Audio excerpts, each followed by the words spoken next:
Michael Apple, Nobesuthu Hejana and Desin Thathia across the country for us. Nobesuthu, we'll start with you in Cape Town. Of course, we're going to see more and more people try to get into stores to get what they need before they close. Certainly, Shahan, I'm just going to move out of frame and just show you this queue. Now, these people just arrive after, just before 5, and these doors were locked because there were other people inside, and the store manager wanted actually those people who are inside to finish with their shopping. But I'm just going to grab one lady who has finished with her shopping. I just want to find out, Mandy, are you ready for the lockdown? Did you buy everything that you need? Yes. What's your name? Okay, Mandy, can you just tell us, are you ready for... Yes, I am. Most certainly I am ready for the lockdown. Did you buy everything that you think you might need for the upcoming weeks? Not exactly for the upcoming weeks, but I am ready for the next few days that's coming my way. So what were the most essential things that you bought? Well, firstly, I sorted out my kids and myself with food that we will need to boost our immune system. And mostly we will just be living these few days off. All right, thank you very much, Mandy. Well, Shahan, it is a bit chaotic here at Pick n Pay here at the waterfront, but the store has managed to open its doors to ensure that people do actually come in and finish off their buyings, but we can still see few more people walking in just to ensure that they get their last minute shopping just to prepare for the upcoming weeks for the national lockdown. Yeah, so Heidi, let's come to you. You're outside a liquor store. So many people stocking up earlier today. I'm not going to say I was one of them, but what are you seeing now? It's just an hour to go before they close.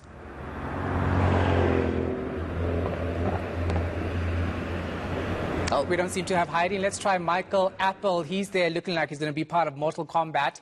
Michael, hoping you can hear me. You're at a spa. You're at a spa. What are people actually buying ahead of that closing? I'm smiling right now. I hope you can see I'm smiling. And I hope I'm audible through this thing. That's right, Shahan. I'm out at a super spa in Hobart Grove Centre in Bryanston. There's a steady stream of people that have been coming in since we've been here. There is a very tight regime in place here. Leon, who's one of the managers, will signal to the security that they want less than 50 people, 50 plus staff in the super spa at any one given time. So 10 people come in, 10 people come out, and so it goes on. Those who are outside are being encouraged to social distance when they're queuing to come inside here. And in the first few days of the announcement that this lockdown would be looming, I asked what were some of the goods that they got hardest hit on, and it was, surprise, surprise, toilet paper and toilet paper towels. That has now moved on to perishable goods, your tinned goods especially. And Shahan, I can tell you, I popped into the bottle store next door, and it looks like New Year's Eve. The shelves are almost completely empty. You'll be hard-pressed to find a good wine left there. A lot of gin, a lot of whiskey, and beers are almost out of stock. So the owners from here and from the liquor store say that they have been breaking record after record, day after day, leading up to this national shutdown. Yeah, I'm sure they're actually going to make lots of money now over the next couple of hours. Desin, we'll come to you. You seem to be at a taxi rank or somewhere in Durban where people are also still trying to get out of Durban to their rural home communities. What are you hearing? That's right, Shahan, and I must just start by saying that Michael seems to have a lot of detail about what liquor is left in that bottle store near where he's standing. But unfortunately here the focus is that these people that you see next to me are trying to get home. They're trying to beat that deadline before that lockdown eventually takes space. This gentleman was someone that I was talking to earlier. You said you were going to Mangusi. Yes. I am looking at the time and I'm wondering whether you're going to make it home in time. We're going to make it about 5 hours. It's a 5 hours drive, I think so. Yeah. And what were you doing? Do you normally live in Durban? And are you just returning home for the lockdown, or what do you normally do here? No, I'm coming from Maritzburg right now, so I've moved to Durban so that I can make it at home early. So because the circuits are going to be closed in Maritzburg, so in here maybe it's about 6 hours drive. Maybe I'm going to make it early at home. So it's better to go home than staying here in Durban. So to visit our family, it's fine. And what are the plans for the 21 days? Who are you going to be with? No, I'm going to stay with our family. It's nice to stay with your family and then to stay in Durban. So we are here for work, not to stay here. So 21 days is a long process to stay in Joburg. No, sorry, in Durban. So we're here for work, not to stay. So if they're given holidays, we have to go home. So relax. Yeah.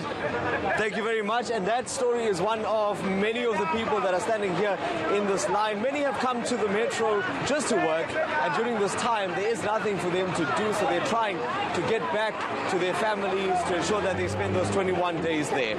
All right, Desmond, we'll come back to you in a moment. I see Michael Apple trying to convince people to speak to him. But Heidi, we're going to come to you. I think it's exactly, 45 minutes until that liquor store closes behind you. And once it closes, 21 days until it reopens. How are people buying their booze?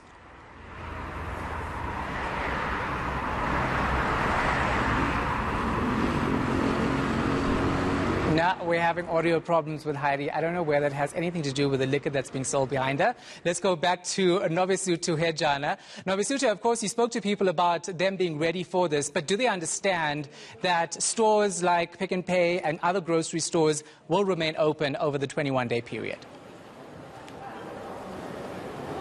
Well, Shahan, I did speak to the manager here at Pick n Pay, who refused to speak to us on camera, but he did mention that over the past few weeks they've seen an increase in the number of people coming into the shops. But we do know that supermarkets like Pick n Pay will remain open to the public. But the mayor of Cape Town this past week issuing out a statement asking residents of the province not to go to shops in numbers, to also respect the lockdown, but mentioning that people will be allowed to go into shops such as this one, Pick n Pay, and other supermarkets around. But at this moment, we're seeing another queue behind me when that door recently closed down to allow people to finish shopping inside. But we're seeing that again, there's a queue to allow people to finish with their shopping inside, and also to give these people who are here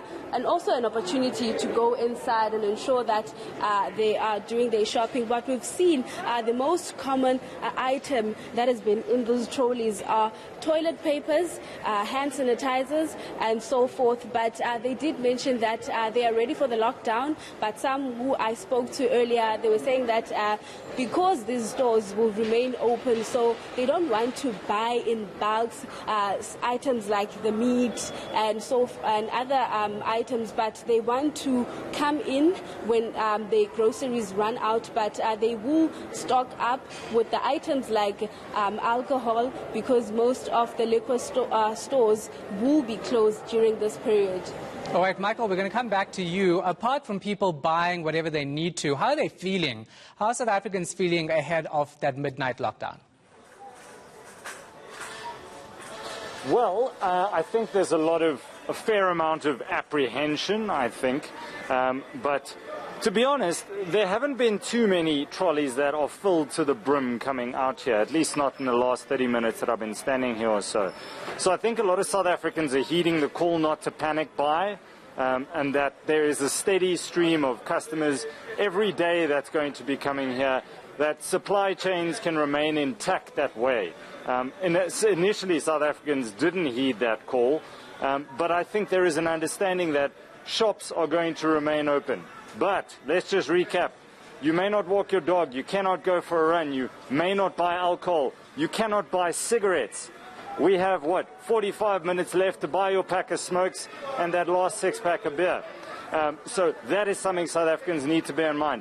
But if I look at some of the shoppers that are walking out here, they're not carrying hordes and hordes and hordes of goods here. So there is a little bit of societal responsibility kicking in here, the knowledge that the shops are going to remain open. You may leave your house to come and do shopping. All right, so I think we have Heidi Jacques back on. Heidi, can you hear me? No, she's saying no. Desmond, we'll come back to you. Just tell us about whether or not there's enough transportation to actually get people from Durban to where they want to go.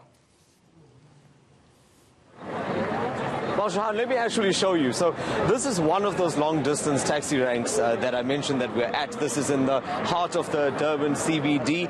There are quite a number of taxis that are coming in and out of here. We've seen those going to the Eastern Cape, to the Free State. Here, you heard that gentleman's going to Manguzi as well. And if you'll just come inside, you'll get a sense of what it looks like. I do hope that all of these people will manage to get a ride back to what's happening. We are talking about everyone that's trying to go home. Are you trying to go home today? I'm not going home. I'm not going home. I'm here. I'm alive, man. What should I go home for? Oh, that's nice. I wish you well. Shahan, this gentleman is very excited, it seems. But as I was saying, this is one of those taxi ranks. We've been to others as well, and it seems like everything is in order. In fact, here I saw the MEC for Community Safety and Transport, Bheki Ntuli. In fact, he's behind me, and if you'll allow me, let me just get a few words. MEC, sorry to ambush you. You are live on ENCA. I noticed you were walking around earlier. Are you happy with what you're seeing? Is everything in order? Well, I'm not very happy with what I see, because I realize that the people are moving from this town to other towns. So this tells me that firstly, the congestion is very high. The social distance is not kept.